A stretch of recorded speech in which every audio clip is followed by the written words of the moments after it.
Yeah. Well, we had put that in to kind of test things out, and it was still in there. Let me go to my page. Okay, we are live. Nope, that's an old one. Sorry.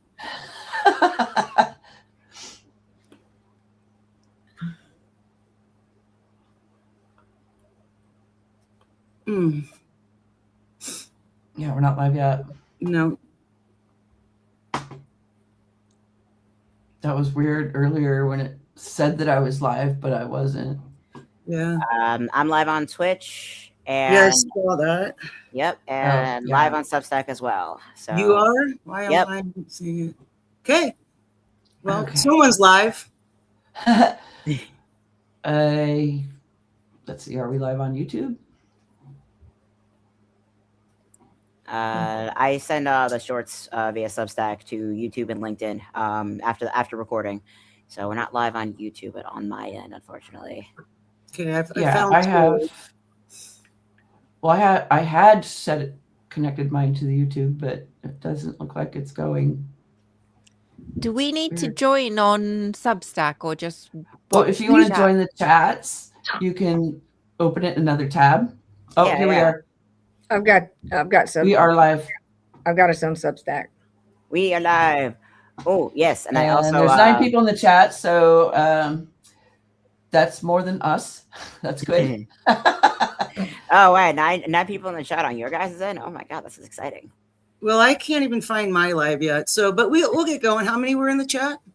So on my side, where it says NeuroD Hodgepodge, there's 9 people. Nice. We used to be able to do it all in one single. Yeah, because we were using my live alone and just pushing everything through there. Yeah. And we're all going live at different accounts here. Yeah, that's everything up. But there's mine. And so, Mama and Laura, if you want to join mine, there it is. Join yours too, because I can't find it. Yours, Neuro? Yeah, I just clicked it into the chat. You see it? Private chat right there. To the right. 10 people in the. All right. Hello, everybody. Oh, Hi, Nita. Hi, Aaron. Hi, Julie. Yes, we're definitely alive. And I would imagine that Ken is here, my neighbor. Hi, Chris. But he won't chat, probably. Yeah. Hey, Court. Hi, Court. Julie. We're getting some hearts now. Yeah. Keep smashing those hearts. Yetta's here. Yeah, okay, we've got a pretty good start. So we'll go ahead. I'll introduce everyone and we'll continue with the disclaimer and move on to conversation. Okay, I'm Sushi of Mindhaven. I am the host. I have my 2 co-hosts, Nero and Tig. And real quick, before we get on, we're going to do our disclaimer just to keep us safe. All right, and I guess that's my cue. Yes. Hello, everyone, and welcome to Mindhaven. We are a weekly discussion and roundtable podcast to serve as a safe space for discussing mental health topics and conditions with lived experience from our own stories. We are non-professionals. If you are in crisis, please do not DM any of the hosts or participants or pursue us. Instead, you can call or text 988 if you're having a hard time, or if you're a service member or veteran or LGBTQ looking for some community, there are links and numbers you can call and text right here in the ticker below the screen right there. So without further ado, let's get started, shall we? Awesome. Okay. Hello, everyone in the chat. We have a really good start today. I'm loving that. Today we have Laura Not Loomer and Mediocre Mama, and our topic tonight is finding acceptance. So with that, we will, if either one of you want to start off and talk about your story in that topic. Go ahead, Mama. Okay, thank you. Thank you all, first of all, so much for inviting us to share your space with you. And also thank you for having this space, because there's lots of professional mental health type areas on the internet, but not so many safe spaces where people can just go and share their own experiences. So I was really pleased to find you, and thank you, Neuro, for inviting us. I'm glad you came. And I just want to, before I start, to say that I'm Gen X. I grew up in a generation where we weren't necessarily the kindest with our language. And that's the voice that still talks to me sometimes. That's certainly the voice that got me in and out of alcoholism. And so sometimes I might use phraseology that's clumsy. And I wanted to apologize in advance because I'm trying to become more intentional about the language that I use. But sometimes I forget myself, and I don't want to offend anybody, and I will do my best, and I'm going to be learning for however long I've got left on this planet. Right. Thank you so much. We need more people willing. Yep, that's wonderful. That's wonderful, Mama. Thank you so much. Thank you. Okay. Would we like to, with that, carry on with, hey, and Mama, if you do slip, we all express our feelings and such all that same way. So no worries if something slips out, we don't get offended. Thank you. And in our chat is used to that. So I don't know. There's some new chat people in here, and they're probably here following you too. So anyway, with that said, Laura, just be you. Thank you. you. Just be you. So Laura, want to take a minute to introduce yourself? Well, I'm Laura. I go by Laura, not Loomer, not in capital letters, on Substack. And so I am an alcoholic and drug addict, and I've been sober since 1990. January 19th, 1990 was my sober day. So it's been a minute. And the thing I think that helped me the most and forced me to look at what was going on was learning acceptance, because I had none prior to Alcoholics Anonymous. Is where actually I got sober in an inpatient facility, but we were required to attend like 2 meetings a day, and they had them in the facility as well. So, you know, it got me sober. It's kept me sober, clean and sober.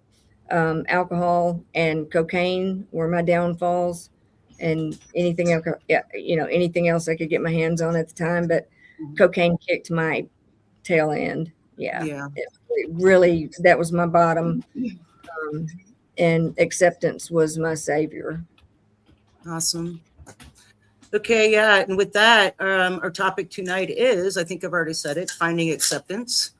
And so, who wants to speak up first about like going deeper into your story? Well, we've both got to a position of a few days in sobriety. My sobriety dates back in 2nd of May 2004. And we both found a way out of that craziness through the 12-step program of whichever fellowship was appropriate. My drug of no choice was alcohol, but I was perfectly happy to try anything else you put in front of me. I was just, as a nice middle-class British girl, I had to hitch my wagon to the legal one, and that's the God's honest truth. That's why I didn't go any further down any other rabbit holes, because imagine what my parents would say. Yeah. It's all right having a steaming drunk as a daughter, but it's a shame. Oh my goodness, yeah. But English drinking culture, though, that is the massive one. And Laura, I'm not sure where you are. Would you mind say like state-wise, geographically? Yes, Alabama. Alabama. Yep, that'll do it. That'll do in terms of drinking culture. That'll do it. Yeah. Well, I grew up in Tennessee, lived years and years, sober years in Georgia, And now I guess I was born in Alabama, so I made my little triangle and back to roost. I guess here. Moonshine Yes. country, moonshine Mm. country in a triangle. Yeah, right. My father's side of the family is from Back Hill, Tennessee, and we had some moonshiners in the family. Yeah. So. Is it wrong of me to think, wow, that's so cool? It's a fascinating history for sure. Alcoholic. Yeah. I'll That never is not be an hilarious. alcoholic just by the grace of something. I don't drink today. All right. I mean, it's a fascinating story, honestly. But Mama, you actually mentioned something earlier because like you stuck with the legal thing and not the shameful thing. It's interesting how you mentioned that because well, drinking culture across the board.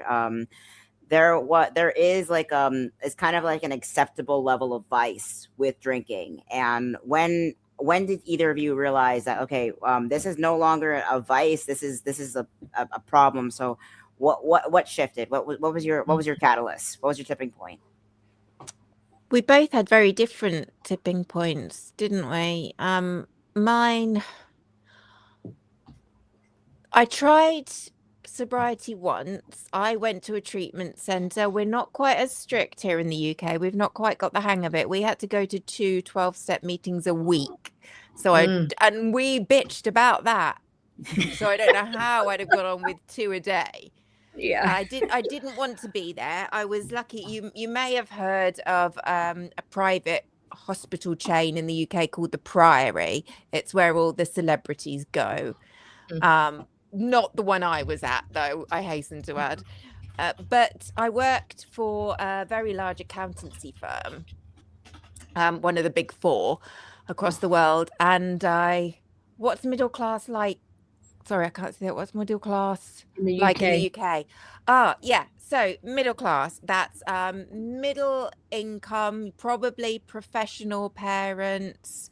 It's not kind of generations of inherited wealth. But you might earn enough to send your kids to a fee-paying school.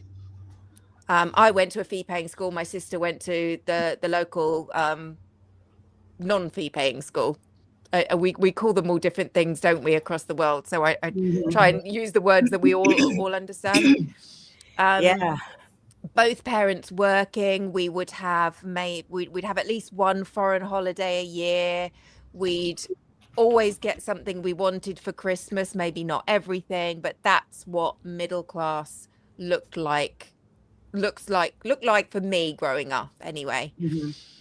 Yeah, so I was fine going into the Priory for my depression, which I have suffered from for my entire life. But when I got there, it was all a little bit under false pretenses because everybody except me seemed to be under the impression that I was going there because my drinking had got so out of hand. And even my mum, who was there with me, I was like, Mum, and she's like, no, you need to do something about this. I'm like, and I genuinely, up until that point, when my mum was there at the Priory with me, booking me into a 28-day addiction therapy program, I genuinely thought that nobody close to me knew.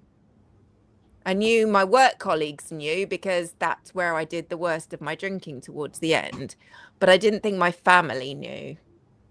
And that was a moment, but not the moment. And my journey to acceptance was very, very slow and involved getting over an awful lot of stigmas that were in my head, not necessarily. In fact, in my experience, hardly at all in the environment. That the stigmas all came from inside me. And it wasn't until I managed to get past those stigmas and be okay with who I was and where I found myself, and that it wasn't all my fault. And even if it was, that's not going to be very helpful in getting better. But it was a very slow journey. It always is. I mean, healing never goes seamlessly. You're gonna have setbacks, and especially in regards to what the drinking was supposed to mask in the begin with. It's you say mentioned that you struggle with depression a lot. It's like what you drink because you're depressed, or were you depressed because you were drinking? And the cycle just goes and goes and goes. Yeah, it's a vicious loop cycle. Yeah, and nobody probably will be surprised to hear that we never really got a handle on any of the other things, the depression, the eating disorders, none of that ever really got properly dealt with until I stopped drinking. And the only way I could stop drinking was through Alcoholics Anonymous for me. Sure. But it's not for everybody. And I know people have problems with 12-step fellowships, and people have had very horrible experiences. That wasn't mine. It was literally the last resort. There is no way you would have put this nice, intelligent, middle class, well brought up young lady in a room with those alcoholics, for goodness sake. I just wasn't having it. Those alcoholics from the boardwalk. Exactly. I had to come a very long way in seeing things more clearly. I didn't realize how distorted my vision around how we present to other people was, but it was dangerously distorted. Yeah, and that stigma, like, even like, I am not one of those alcoholics, but like the stigma, like the image of what an alcoholic in a British sense was supposed to look like was either a sailor or a stereotypical Irishman. Neither of those things are accurate or good. Oh my God. But in terms of like that stigma, because you said earlier, this 12-step program, 12-step programs were in a way very much still tied to Christian organizations, very much still tied to Christian churches, and that stigma and a lot of those hard experiences a lot of people I have with 12-step programs comes with the fact that we haven't really dealt with the bigotry and abuse and horrible practices that stem from that. And Laura, I want to know your thoughts on that, because do you have experience 12-step programs, or in regards to the stigma and coming through with that? I got sober in Alcoholics Anonymous as well. Like I said, I was inpatient rehab. I was inpatient 30 days, I think, and then was sent to what they called recovery residence, which is kind of like a halfway house situation where, you know, three of us, they had apartments. We'd go and try to live in the world. Three of us from, you know, inpatient. Once they felt we were ready, they sent us there. And I was there for 3 more months, I think. I mean, I was going to do this right or not do it at all. And I kind of came in through the back door. I was seeing a therapist at the time, and I was out of control with drinking and using drugs. And like I said, I hurt somebody I cared about deeply. I still deal with that a little bit today, all these years later, in fact.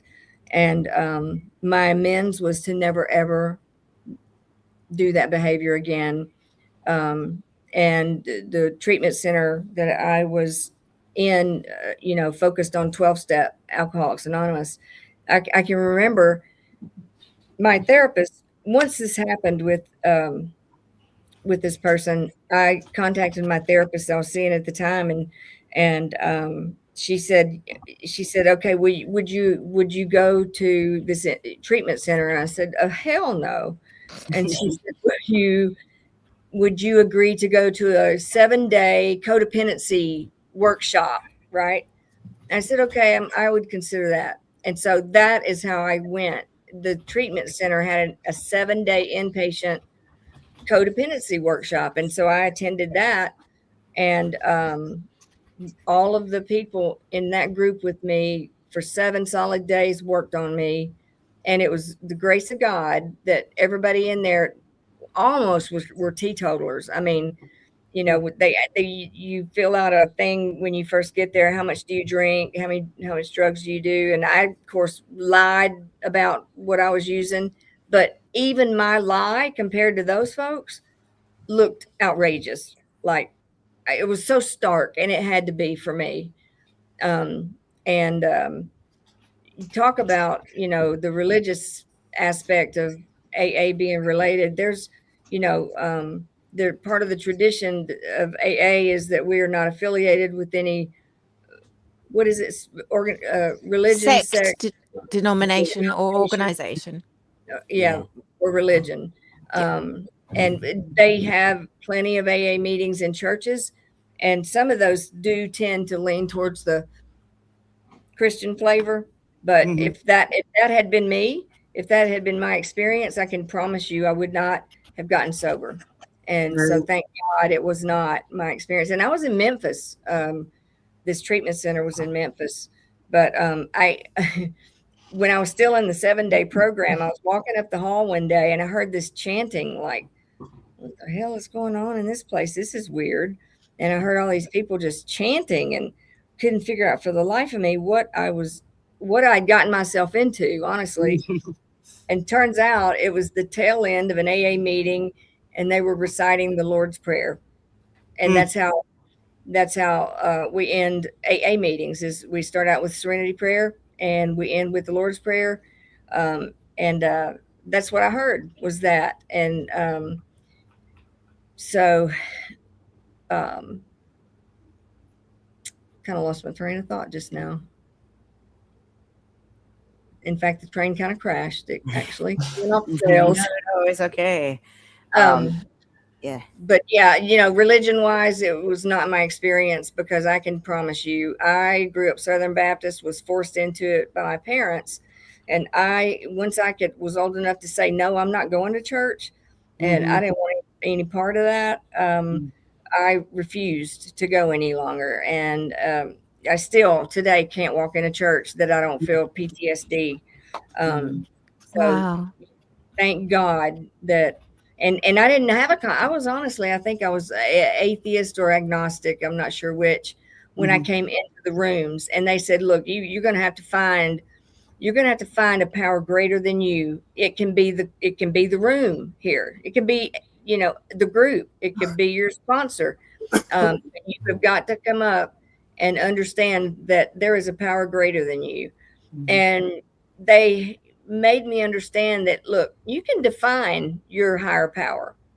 Your higher power is yours, and you get to define what that is for you.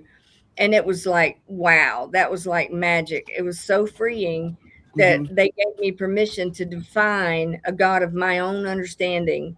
And I'm very sort of possessive of that God, because it is, my God, and my God understands me, and my God doesn't judge me, and the whole 9 yards. I made my God fit me, and that is how. And that's enough. And it is enough, and it is everything. Actually, it's everything for me.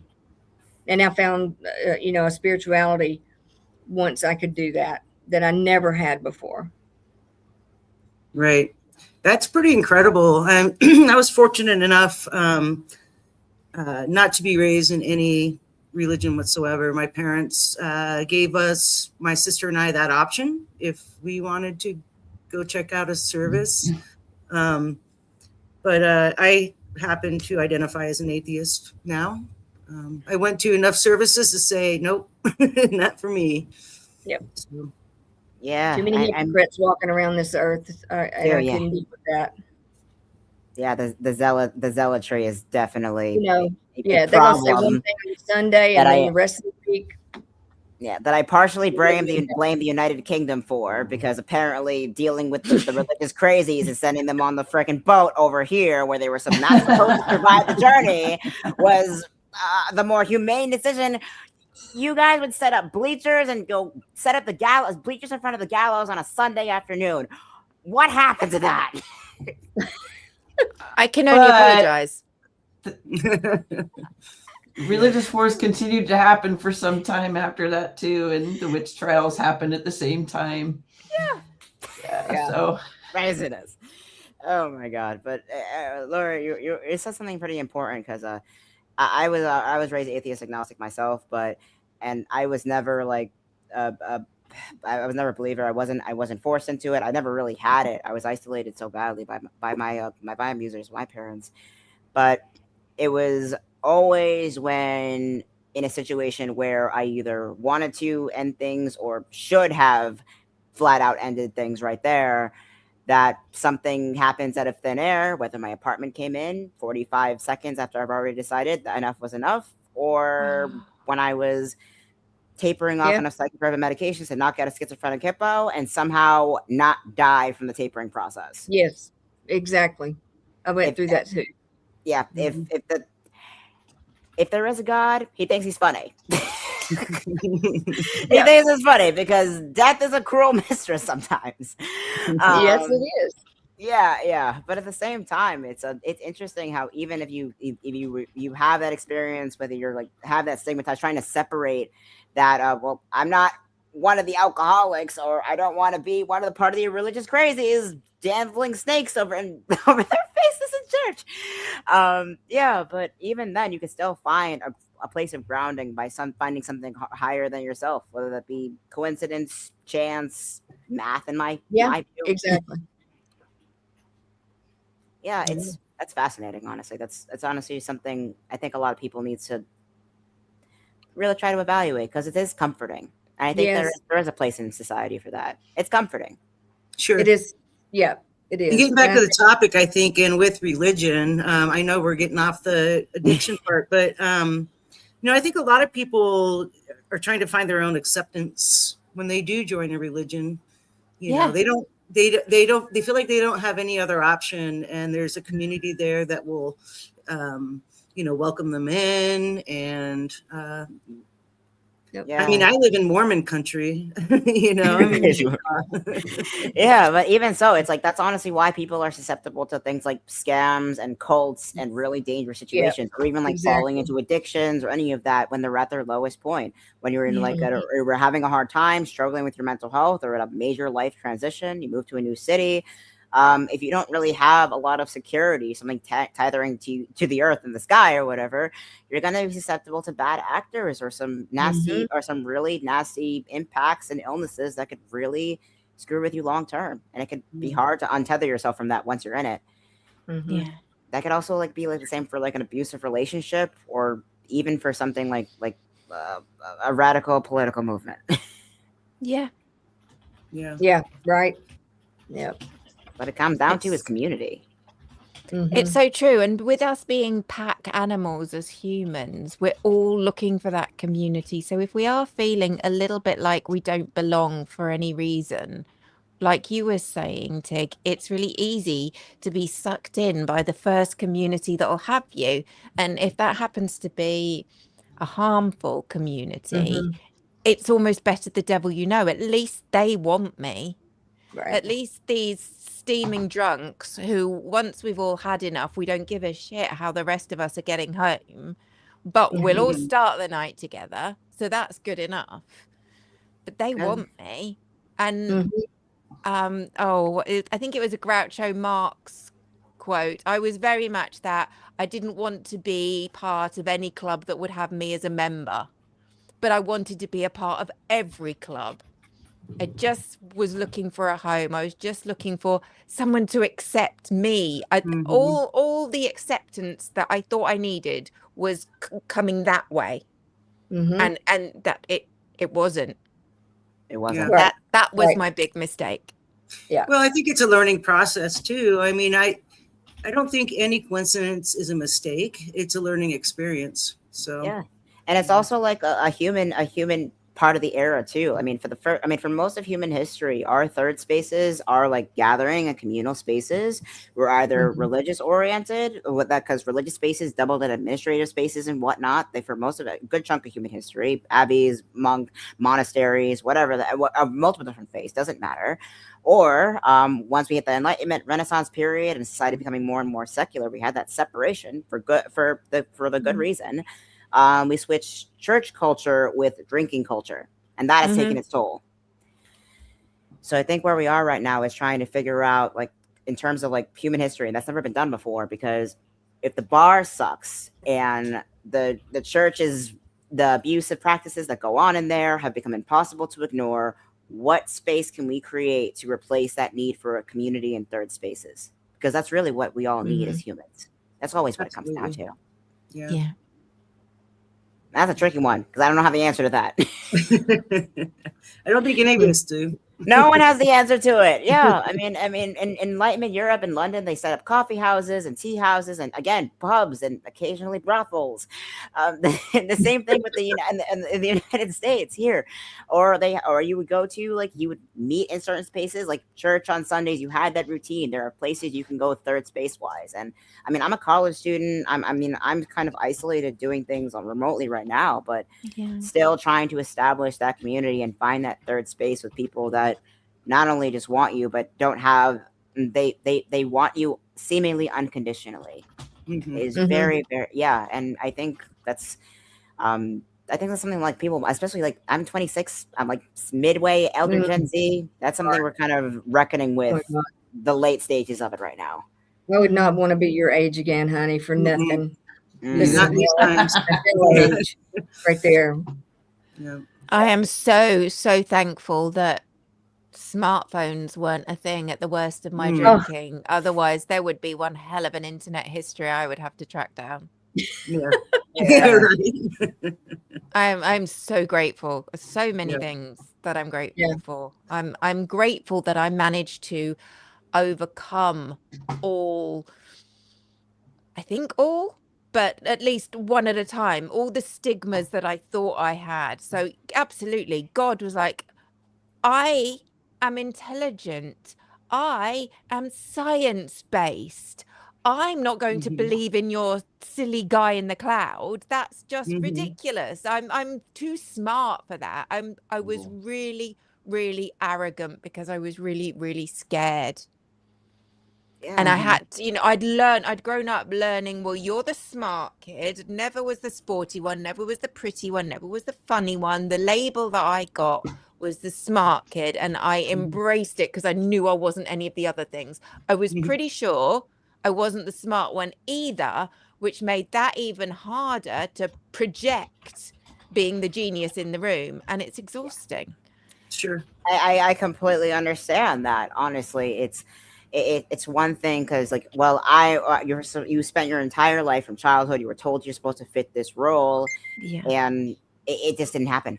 It was a role that was never supposed to fit. And I think that's honestly why like that level of arrogance is not something that's not uncommon to the older generation, but it's something I've seen a lot in people my age too, because there is a fine line where religious doctrine spills over into cultural philosophy, I find. And even though like I'm not going to believe in your crazy sky god, meanwhile you're still debating your decisions whether it would make you a good or bad person. I mean, you're debating decisions whether in the same way someone would be fighting for their soul. It's like I didn't do this wrong, I'm not a bad person. Oh, this person is this, that, and the third, they are a bad person. It's a very similar mentality, even if you don't believe in the literal definition. I am becoming a lot less judgmental, and that's helping me be less hard on myself.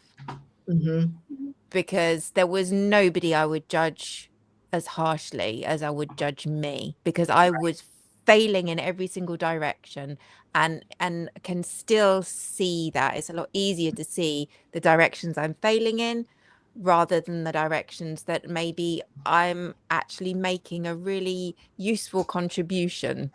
And it's hard to see that, because my experience growing up was there will be somebody there to tell you that you are not doing as good a job as you think you are. So better get in first. If I tell you I know I'm shit about everything and there is literally nothing I can achieve in my life, then you can't tell me. And it's a miserable way to live. And it's no wonder I needed something to take me away from that, to numb that feeling. So. Yeah, sure. So we have looks like we have a cult survivor in the chats. Who is it? Wow. Julie Rowe. Okay. Wow. Roebuck? Julie Roebuck. Okay.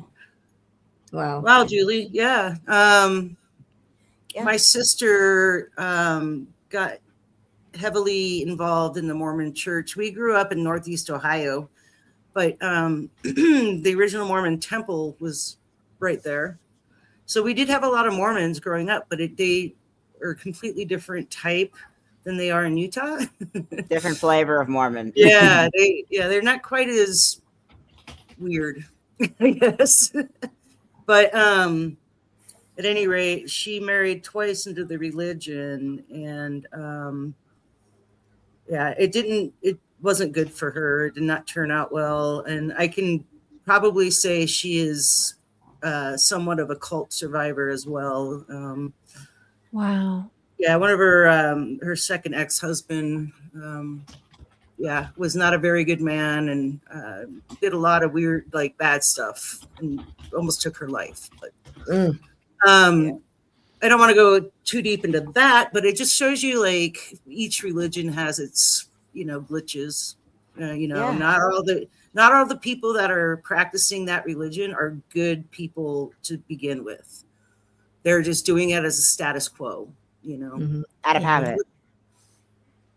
Yeah. What's that? I remember hearing around the rooms something along the lines of, religion is for those who are scared of going to hell. Mhm. Spirituality, a God of your understanding, is for those who've already been there. Yeah. Ooh, that's a good one. That I is liked a very it good because one. that freed me. That freed me into finding that God that Laura was describing. Sure. I believe in a God, and it's a God I can talk to, and it's a loving, forgiving, guiding power in my life. And I call it God because that's an easy thing to call it. Right. But I didn't want to have anything to do with those religious crazies, like somebody already said. It's just no. I was a resentment collector when I came in to sobriety. Everything I could find to hate. So I hated the fact that you were all talking about God. Then this is how I was to other people in rooms of Alcoholics Anonymous. I hated the fact that you did this stupid chanting and prayers. I hated the fact that you had rules. I hated the fact that oh God, it's gone out of my head. There was something. I hated the fact, that's what it was. I hated the fact that you were all so fucking happy. Mm-hmm. Excuse me, That but- level of, oh my God. No, exactly. And this is honestly where, like, the line between, like, philosophy, doctrine, and culture and all that kind of blurs together, because what you just described was my experience being okay. My parents used psych wards as a form of punishment for me growing up.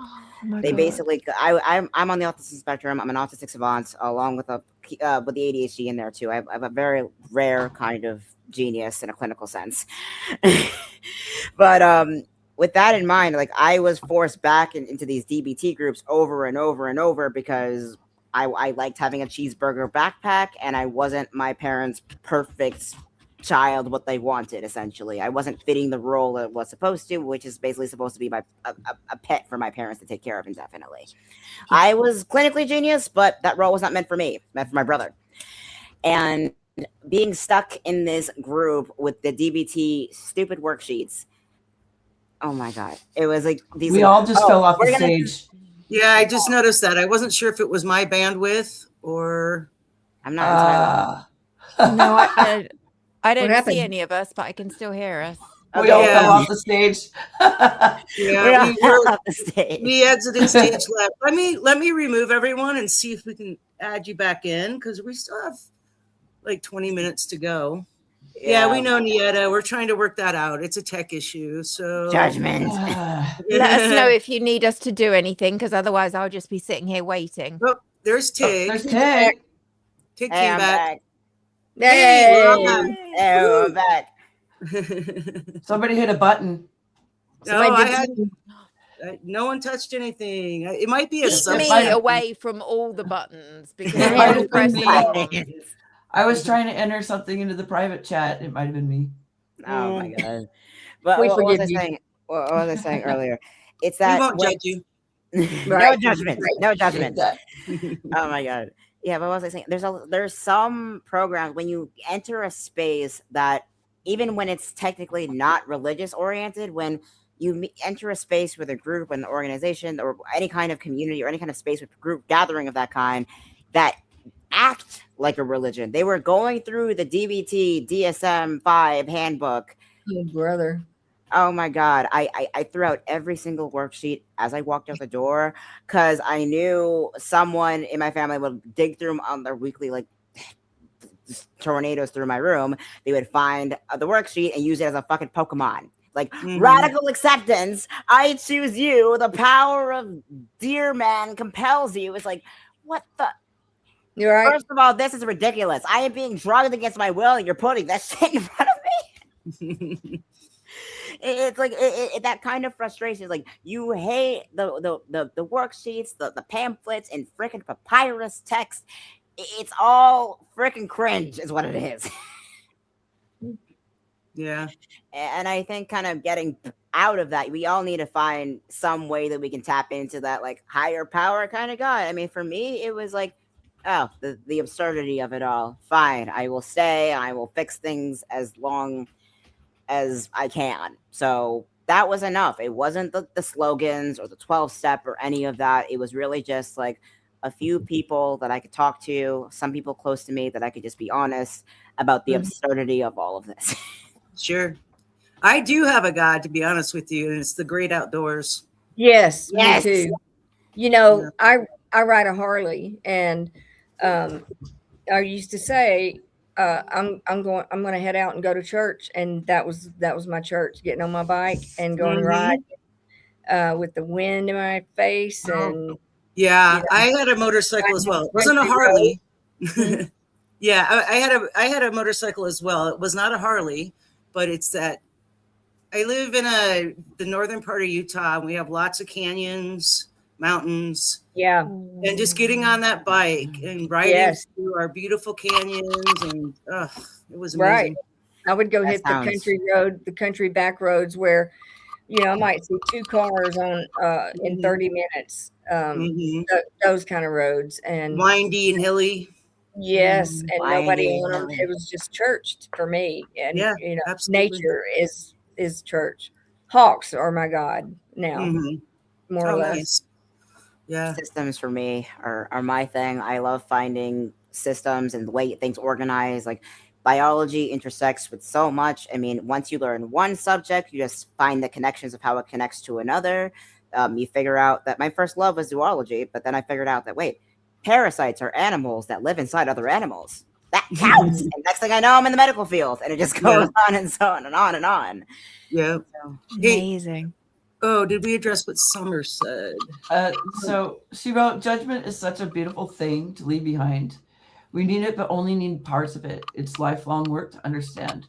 The layers of unlearning are terrifying, can be isolating, and are also beautiful. And I just thought that was a brilliant thing to say. That, wow. It's so spot on. Yeah, it did just give me goosebumps. Well described. So. Yeah. You know, that was amazing. Growing up, I was always a live and let live kind of gal. I was born that way. Somehow, I don't know how I managed that in the environment I grew up in, but I was live and let live. I'm not going to judge what you do. Just don't judge what I do. Sure. And it's all around us now, you know, judgment. And, you know, I mean, I know I've been judgmental in my time, not saying I never was, but as a whole, I have been a live and let live. And I'm, you know, my best friend's alcoholic, active alcoholic. And she knows I don't judge her, and she knows that where to come if she ever wants to get sober. We've talked about it, you know, and she's dipped the toe in the water kind of thing, but and she knows I would never push her in that direction, but she knows that I'm wide open if she ever wants to. That's beautiful. Yeah. And I think, you know, sobriety is a very personal thing. Nobody can make you do it. You got to hit that bottom yourself. And my bottom was not so low, thank God. I didn't have to lose the car and the house and you know, everything I owned, and I didn't end up on the streets and that sort of thing. And I didn't lose anything, honestly, of value or material value. Yeah. Absolutely. And nobody around me knew what I was doing. My boss was like more when they found out. I called them from that treatment center. I'll never forget it. Calling my parents and calling my boss and saying, I'm not in Florida on vacation. I'm actually in a treatment center. And it was the hardest thing. That was the hardest phone call. Those phone calls were the hardest ones I've ever made to admit. Sure. And how did they treat you after you informed them? Well, so the whole mother history is a whole another show, honestly. Right. You know, yeah, it was bad. And they had her come into the treatment center for like during a therapy session, and she got furious and walked out because she got confronted, right? So so afterwards, you know, it was rocky with my mom for a long time, but thank God, the God I know, I was able to you know, forgive her and come to terms, and we were able to have a relationship before she died. Oh, good. For which I'm really grateful.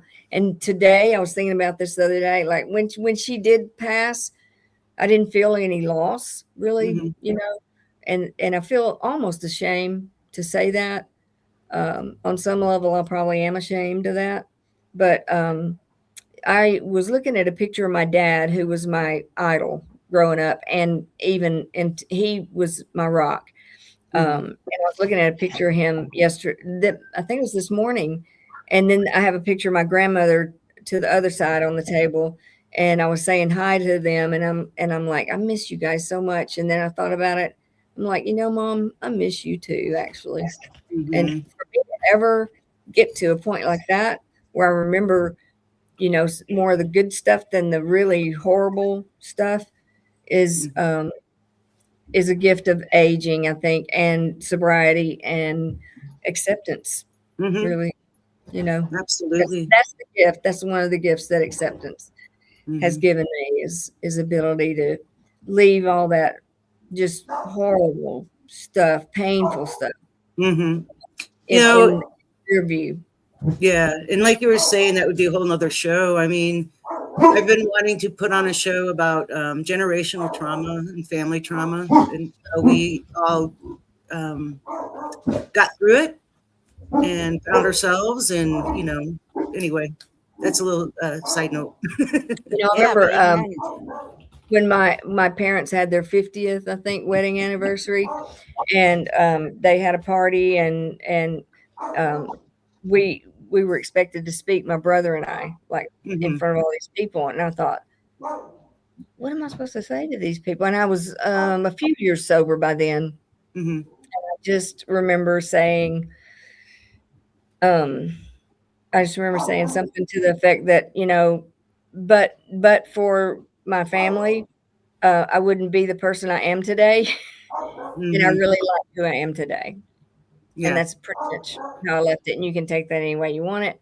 Sure. You know, It's okay to like yourself. It's actually important. Yeah. So that's the truth, you know, but for growing up in that environment, I wouldn't have been the person I am today. And I really like who I am today. Absolutely. I'm 64, and it has taken years to get to a place of peace. And, you know, just, I don't have to have people around me. I don't have to have my dogs. That's the one thing is my dog. Yeah, that's beautiful. And my salty sisters. My mama. It's awesome. One thing to just know yourself, but another thing to just not just find peace with and acceptance, but like yourself too. That's a step up. That's incredible. Yeah. That was a lot one of the never hardest. reach that. Yeah, comfortable in your own company. You'll get there. And your age was, I'm telling you, that was one. And I was sober. No, I got sober at 27, I think. I think I spent my 28th birthday in treatment. So during the height of my addiction, I was like 24 to 26. That was probably the worst 2 years of it. And it was, I mean, I tried to kill myself at least twice, you know, so it was hard. I'm not kidding. And God bless you, baby, for living it. I would not want to do that again for any amount of money. But we all have to get through it. You know, we all walk through it. We all get to it. Most of us do anyway. Some of us don't. Yeah. And Some of us don't. that's another thing, it's like survivor's guilt sometimes, especially in the world of addiction, when I think, why didn't they make it into the rooms? Why didn't, why Why'd they get why do I stuck get with to be here someone? and be peaceful and they're still out using?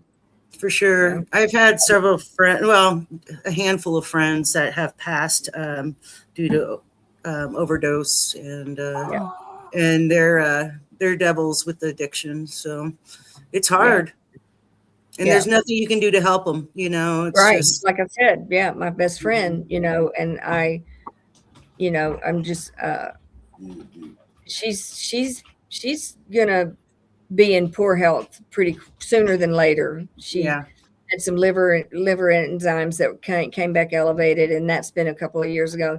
And she won't even tell me what her lab work says these days. So, but it's going to be a tough loss. Sure. Yeah. Yeah. Well, just be there for her all you can. You know. And, I don't want to do that whole. I wish I could have done more. I should have done more. If I'd have just, I don't want to live that. That's some hell in and of itself. Yeah. Yeah. And even if I had a dear friend of mine in high school who was in and out of the trenches for me when I was in solitary with psych wards and everything. Her name was Sky. When she aged out and she got herself out, she didn't really have extended family or contacts. She got herself wrapped up in some human trafficking shit, and unfortunately, she's no longer with us. Not due to an addiction, but because of an ex-partner's addiction of hers. Wow. Yeah, and this doesn't just impact you. It's that's the thing. This is something that it starts with community and it ends with community. It always does. Yeah. Nero, I know you put something in the chat. Was that something you wanted to talk about? Oh, I dated a series of alcoholics for a while. I come from a sort of drinking background, right? And some of us are okay with it, some of us not, right? But I was going to the bars a lot when I was younger, 20s and 30s. And I ended up dating alcoholic after alcoholic. And eventually I was just like, okay, I can't do this anymore. I won't date anybody I meet at a bar. And in fact, I actually rarely ever go to a bar now. It's usually just like out to lunch or dinner with somebody. I usually go. I love live music, and the little town. Well, it's Salt Lake City, and then I'm in a town called Ogden, just north of Salt Lake City. But we have a very robust music scene here, and I like to support local music. So, maybe once every couple months, a friend of mine's band will be playing, and I'll go. Pay the door price and go. Support my friends, but. Exactly. Honestly, I'm in like lower New York, Yonkers, and one of my friends, the drag queen, love him to pieces. The other is a musician himself, so he does shows, and so I try to get out and see people. If you find there are tribes out there for people. Yes. Yeah. In fact, I was in the bars every night because I had FOMO, fear of missing out. Yep. So I became a bartender because I was like, well, I can't afford this. So I'm like, the only other way to be in the bar every night and not have to pay is just to be behind the bar. So yeah. And after I got sober, I couldn't go to bars for a while, actually, when I was newly sober, but a group of us, including my sponsor, we would decide, hey, let's go shoot some pool, and we'd grow as a group, a sober group, and go drink club soda and and shoot pool, or the live music thing. This was in Nashville, so Nashville. Yeah. There are a couple dry bars in Portland area. One I live somewhat closest to. It's an up and coming thing. There's more dry bars. There's more mixes. I mean, I will go to either a show or like a Shirley Temple. Those Shirley Temples are delicious.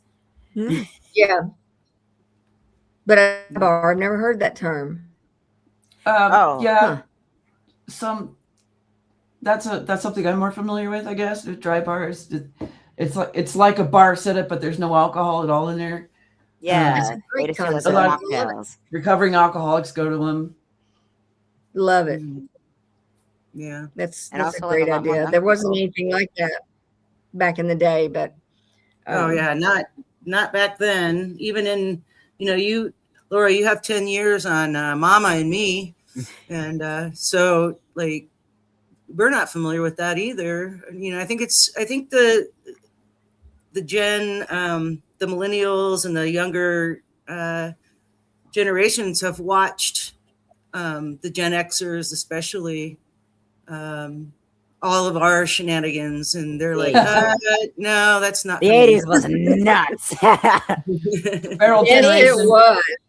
It's so true. My Love son, the my 80s. eldest, is 24, and he's just not interested.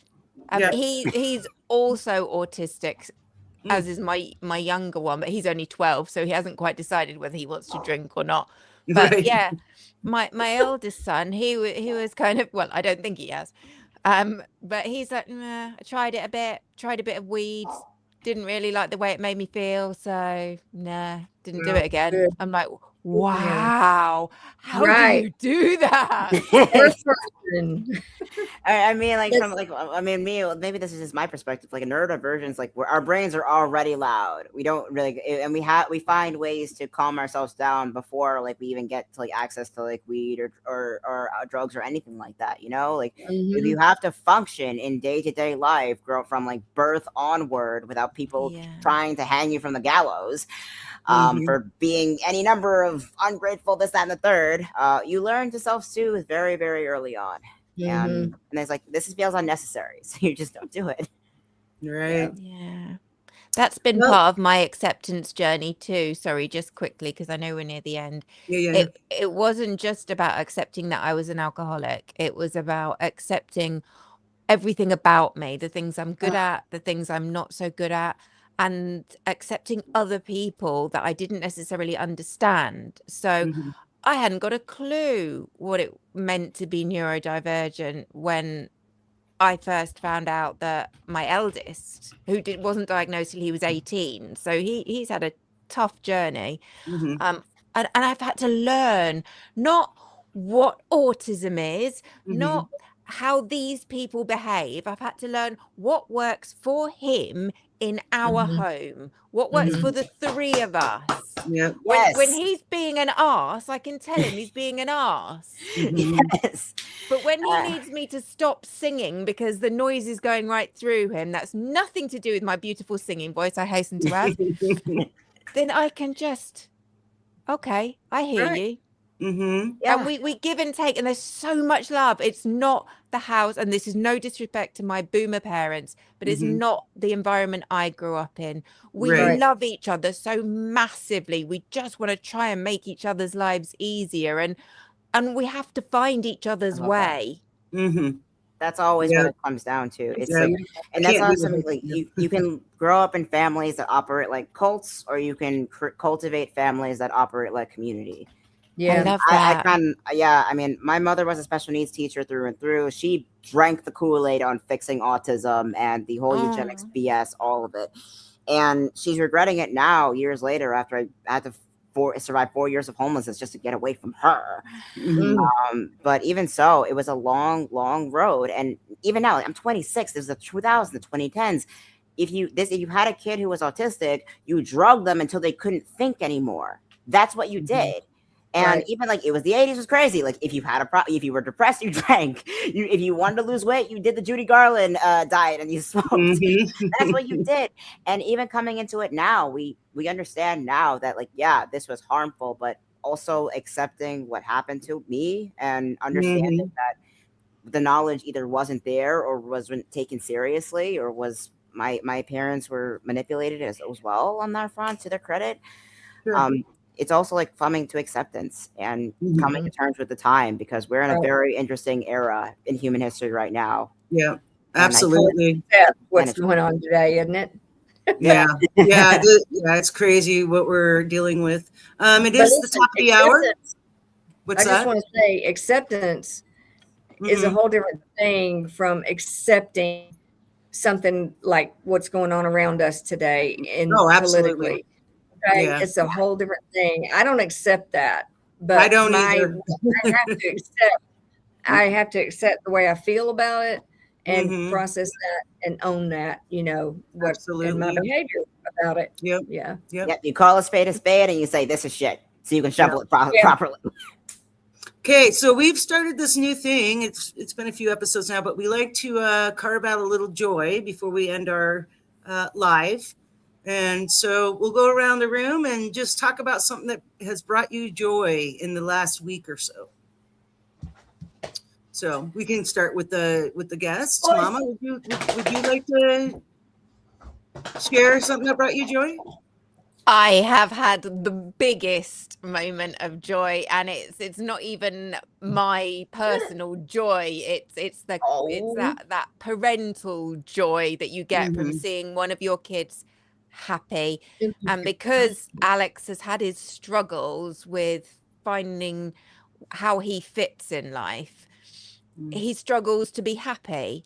But his team, his football team, that's soccer for the rest of you guys, Arsenal, won the domestic league. They are champions after many years of trying to become champions, and he is over the moon, and I'm over the moon for him, and his dad's over the moon, and it's just, there's so much joy. And we spent today I've got my football shirt on. My team lost today because we just can't do anything right. God damn it. There was another team that were depending on us to win in order for them to be safely in the top flight, and we didn't, and they didn't. So I feel really bad for them, but so happy for my son, and to be able to enjoy this moment of joy with him. So yeah, I am absolutely, you got me on a fantastic week. I'm buzzing.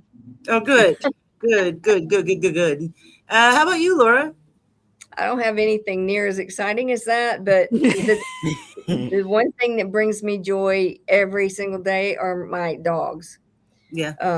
I adore my dogs. They're all rescues, and I have a dog. Four of them, yes, Mama. Two are actually fosters, and then two are my rescues. And if you've ever watched Midnight with Mama on Thursdays when I'm on, you have probably met Charlotte. Yeah. I have three myself. Yeah. Yeah, and they just are homes just and amazing. rescues. Yeah, they bring me joy every day. Sometimes not as joyful as others, but they can get a little chaotic. that little girl, I found her on a golf course with a fractured back leg. Oh, She was running around on three legs, and I felt I was called to rescue this dog and got her. And $6,000 later, they fixed her back leg. I thought she'd lose it. I really don't know how they managed it, but to see that dog outside running zoomies on all four legs is just, that brings me joy. That's amazing. Most people would not fork out that kind of money to save a little creature. I was going to make sure. I mean, if they could save it, when he said, "I think I can save this leg," I was like, "You've got to be kidding!" Because I was a vet tech for some years, and I said, "You kidding me?" Because it'd been fractured for some time, but he did. He saved it, plates and screws, and you can feel it through her skin. But that you would never know it the way she runs her Zoom. I didn't know. I had no idea. Yeah, it depends on the break. Essentially, it's like he's amazing, and she. If she can get through the life she had and forget it, then certainly I can do the same. Absolutely. Well, bless you for that. And not in a religious way. None taken. All right. How about you, Tig? Oh my God. Okay. So with all of my journey and everything, I've simultaneously, while emancipating myself, I have successfully overthrown 2 college administrations. You guys know that already. But while I'm on break from college number 2 until next year, I decided to finish my gen eds at SUNY Empire Online. And it turns out that after consolidating all the credits that I have collectively, I graduate with my General Studies Associates in September. Awesome. Yeah, Sweet. copy my agendas. Yeah, that's my academic skeleton key. 64 credits right off the bat. Then I could just literally take those and transfer those to my marketing associates back at college number 2, because I terraformed the crap out of that already. So 32 credits, then 2 semesters, that's it. And then I'm back in with my bachelor's. No scut work or anything of that for my bachelor's required. I can just go directly into capstone and projects with my mentor and my advisor. And I'm looking forward to that because I have designed this. Well, I'm elder Gen Z, of course, and unlike a lot of people my age, I actually well, you know what? I care more about making things better in the long term, even after I'm left this planet, than being right in the short term about some piece of crap online. So I hit the drawing board and I designed a mech suit that will I wanted to market to industrial blue collar work, not to they're not robots or AI to replace them because they need a human pilot, like a mech suit. Think like Pacific Rim or Evangelion, something like you would actually, or Voltron or Power Rangers, that you can get in, pilot, and do all the heavy lifting stuff for industrial work, whether it be logging, mining, whatever the hell. All of that, I'm trying to work on designing that because if you want to get more people into blue collar work, you modernize the industries at hand. You don't try to do the same thing over and over. I mean, we're not going to bring the good old days back because they don't exist anymore. You have to, if you can't bring things back that don't exist, you have to make something new with what we have already. And what we have, and what we have, the sky's the limit with that. So we can start with mech suits. How cool would that be? Wow. Yeah, love it. Say hi. What about NeuroD? These guys. Yep. Yeah, man. It's been sunny out and not too hot yet, so I've been able to take them to the dog park a lot more, and they get to run around and chase and bark at cars. And, today, a funny thing happened. This guy here got his head pooped on by a bird. That's supposed to be good luck, isn't it? What? Yeah, it's in the UK. It's a superstition. If you get pooped on by a bird, it's good luck. Oh my God. I've been pooped on by birds, but I've never seen it hit a dog's head, especially a dog so small. What did he do?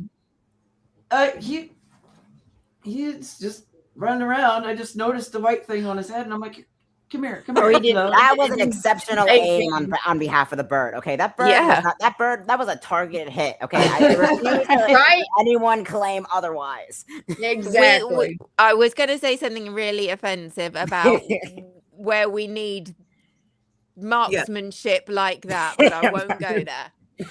Forget the marksmanship. Let's just go straight to the Grimm's fairy tales and go straight for the eyes. He cleans up well. But yeah, my neighbor called him shithead. Well, he wasn't wrong. No. Yeah. And at least this one likes baths, so there's that. Oh my goodness. The big one does not. Well, I'm going to share mine. Not only do my dogs bring me joy, but my ability to use my mechanical skills to fix things that I couldn't afford to pay someone else to do. Yes. So, for instance, like last weekend, it was Saturday, Sunday, Monday, and Tuesday. It took 4 days for me. I had to buy a truck I worked 2 jobs, so I had to buy a truck to help me on my second job. And it's an older one, 1999 Chevy Silverado. They're still easy to work on, but I completely took out the water pump, replaced it, and then did a few other things that needed to be done. It has, in Utah, we have a thing called emissions test, because we have a lot of bad air in Utah. They call them inversions due to the pressure. Anyway, it's bad. At any rate, it passed emissions. It is now legal, and yay! She lives. Woo! And her name is Bertha. On my Jeep, so I know. What's her name again? Bertha. Oh, I love it. Yeah. Okay, well, we are over time, but that's okay. This has been a lovely conversation. I would like the two of you to pitch yourselves and where people can find you.